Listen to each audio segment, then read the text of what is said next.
creator for it before, so let's check out. I'm not sure if this was made like with like cooltext.com, but it kind of looks like it. Not a bad thing because I don't know how to make text. But no, this looks like custom made. I don't know, guys. It's not a bad logo. Remember how in my rarest Lego Island video I made a kind of running joke out of how much other stuff I'd bought, including 3 whole other game consoles? What? Well, guess what? I missed one. While traversing through all those junk bins in the Japanese games, guys, how do you find a $1 Wii, man?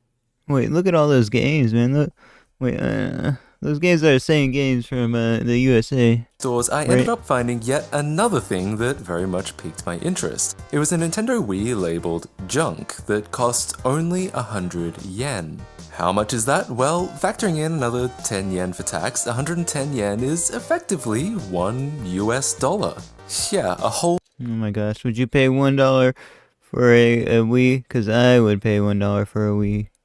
Wii for $1. It's like a no-lose situation. Even if I can't get it to work, I could still sell it for parts for more than $1. Obviously, I couldn't test while I was traveling around. You know, I forgot to bring my TV with me. But now that I'm not traveling,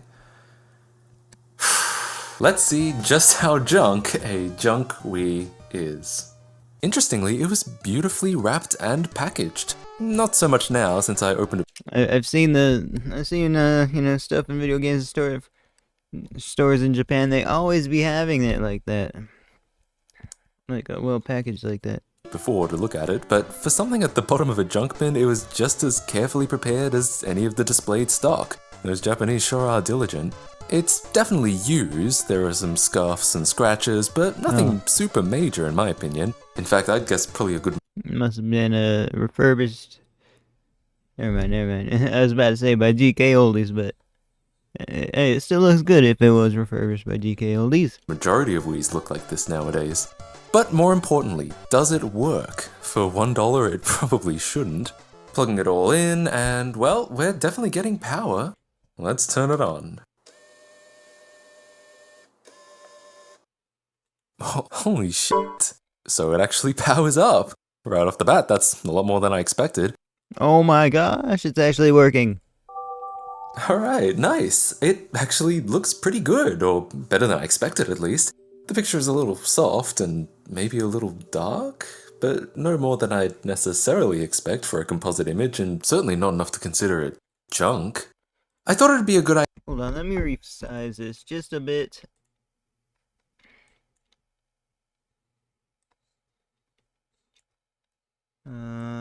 Yeah, just like this. So it fits way easier. That way the text on the screen doesn't mess up. There we go. Perfect. Idea to that way the text from the chat on the screen doesn't mess up the like it doesn't collide with the text from the title video. Test the optical drive. As the primary moving component, that's definitely at the greatest risk of failure, and without a soft mod, a broken optical drive could indeed be a deal breaker, explaining the low price.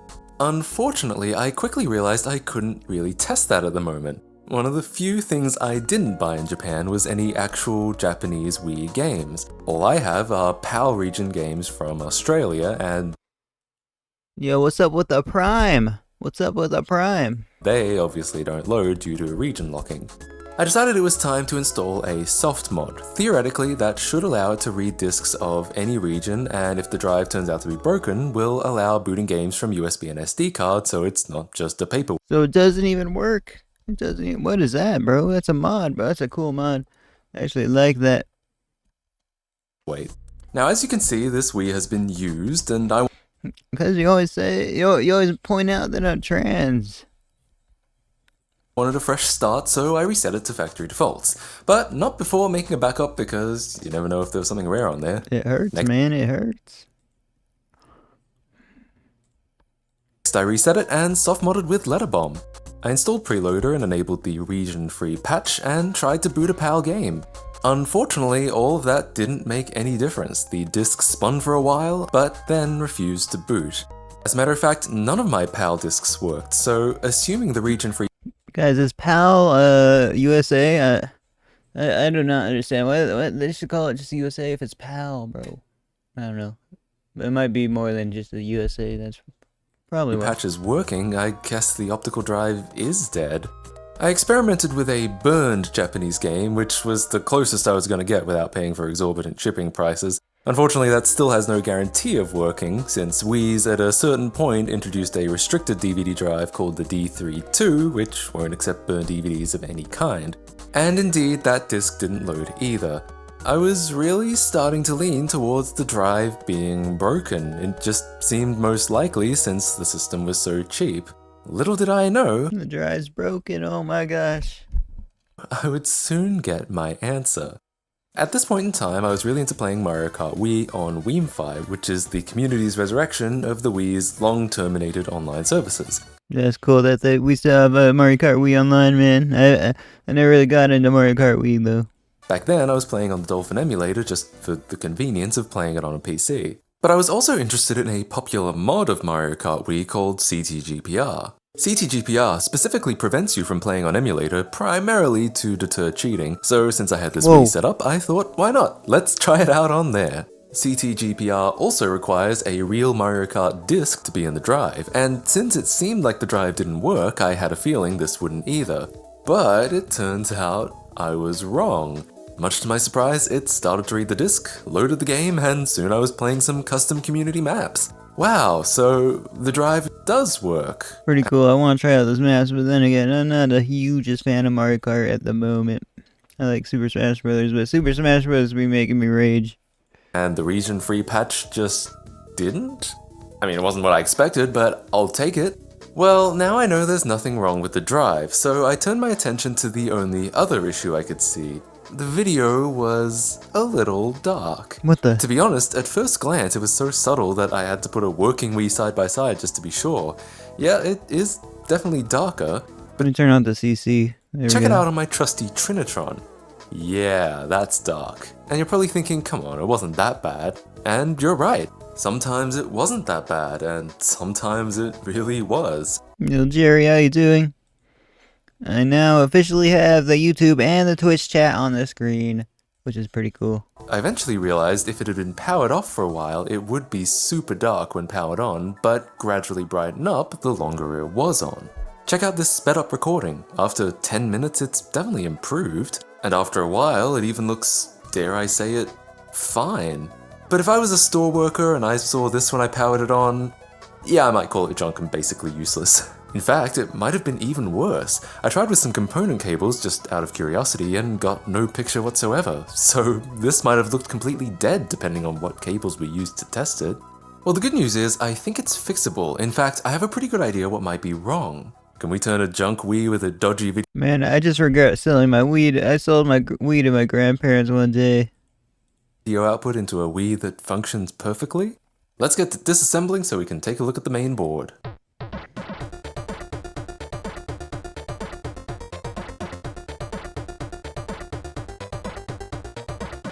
So, fun fact, this was Oh man, we're getting into the technicals here. the first time I'd ever disassembled a Wii, and it was actually a lot more complicated than I thought. Also, looks like I accidentally left Mario Kart Wii in there. Oh well, shouldn't be a big deal. Nice, so you still got yours. I don't. I don't. With the help of an iFixit guide, I was soon down to the main board. Just gotta remove the heatsink and the Wi-Fi I never want to freaking mess with the components ever, man. But he knows what he's doing. card, and the board should just lift out. So here's what I think is wrong. I think the gradual brightening is the key to this mystery because immediately it sounds like a faulty capacitor, since a capacitor's defining characteristic is charging up over time. Man, he could just plug it into his HDMI TV, bro, and then increase the brightness on that. Not this much time, but that would be why it's faulty. They're also absolutely notorious for failure, lest we forget the OG Xbox and its system-destroying capacitor. At first glance it all looked okay, but the Wii uses a lot of surface mount components, so it's unlikely to be as obvious as some great hulking bulgy boy, you know? Luckily, the Wii was an extremely popular system that's been extensively documented by the community, and thanks to Shank's Wii superthread, I was soon able to determine this chip here on the underside, marked AVE-RVL, was the video encoder chip responsible for producing the AV output. The chip I had no idea. It looks like a processor to me. itself is proprietary, but has nonetheless been pretty well documented. You can also buy replacements if somehow this chip was causing a problem. I don't think it is here, but knowing its purpose makes it a solid place to start looking for whatever is. The guide contains a pinout credited to our Lord Ashen himself, which is all I need for now. This pin here is responsible for the composite video output, so let's see what's coming directly out of it. So I wired up a new video plug. You can see I soldered to a nearby resistor It scares me when they put the screwdriver towards the components like that. connected to the chip leg rather than the chip leg itself, Oops. just because it was easier, and used one of the AV plug structural points for the ground. This should give us a video feed effectively straight from the source, and you might be wondering how that differs from the AV plug proper. Well, between the chip and the plug, the signal actually goes through a noise filtering circuit made up primarily of capacitors. If the signal is clean straight out of the chip, that noise filtering circuit is our prime suspect. It was time to test. I screwed the heatsink in, plugged my composite hijack into the capture card, plugged in Yeah, this is too much to repair, bro. But then again, it's also only $1. the power, and nothing. Absolutely nothing. I don't think I got anything wrong with my wiring. I tried the regular AV output again, and still nothing. Cool, it's always great when something works less after you've tinkered with it. But no, it turns out the Wii just needs the Wi-Fi card plugged in or it refuses to boot. I don't know if I would have guessed that myself, but once again, the Wii community has extensively documented this behavior too. It booted up, already Let's go. He fixed it. looks better. Oof, look at that. That looks like a clean signal to me. Here's a comparison to what it was like before, and yeah, this is a significant difference. So that pretty much narrows it down. And that is kind of worth it doing that. If your Wii's broken. Oops. Probing to find out. The motherboard is also 6 layers, making it a lot harder to follow traces with just your eyes, but anyway, with a multimeter and the chip pinout, I follow the signal past the aforementioned resistor, which is just a 75 ohm to ground, common for analog video, and up to this capacitor on the other side. It's in series with the composite signal, and the other side even appears to be continuous with the plug. So this is my next suspect. I reattach my video plug to the other side of this capacitor. Since we know the signal going into it is clean, if it Man, I'm not gonna lie, it's getting super technical for me. gives us dim video, it's almost certainly our culprit. Let's see what we got. Ooh boy, back to the dodgy video. So I think that confirms this capacitor is it. Let's go ahead and get some replacements. I could only order them in packs of 10, so I decided why not? Most of these caps are the same value, so I'll just replace them all. About a week later, the capacitors arrived. I could only get them at a slightly higher voltage rating, which electrically should be fine, but does Forbidden mean they're Legos, physically man. a little bigger than the ones I'm replacing. I wondered if that would be a problem reassembling it. Did you do a food ASMR? You want to see a food ASMR? I could maybe do that one. But I noticed there's another capacitor nearby that seems to be about the same size, so it should be okay. Okay, so Actually, I got like 2 followers on TikTok before I started stream, man. So we're getting close to only needing 250 followers, and then we're done. Like, what you're about to see is me we'll be able to go live on there, man. politely fucking it up. I'm pretty new to surface mount components and only later learned these surface mount electrolytics are considered notoriously hard to remove. What I wanted to do was something like this, cleanly desolder and lift it off the board. What I ended up doing was this. Yeah, that was the sound of the solder pads ripping right off the PCB. I won't lie, this is bad. Oh, bad. It might be impossible to solder another capacitor onto there now. Twitch emotes, yeah, I haven't added any yet. Not yet, but I will soon. If you have any suggestions, just if you make one, just let me know. My only solace is, at least it was just $1. Not the worst thing to make mistakes on.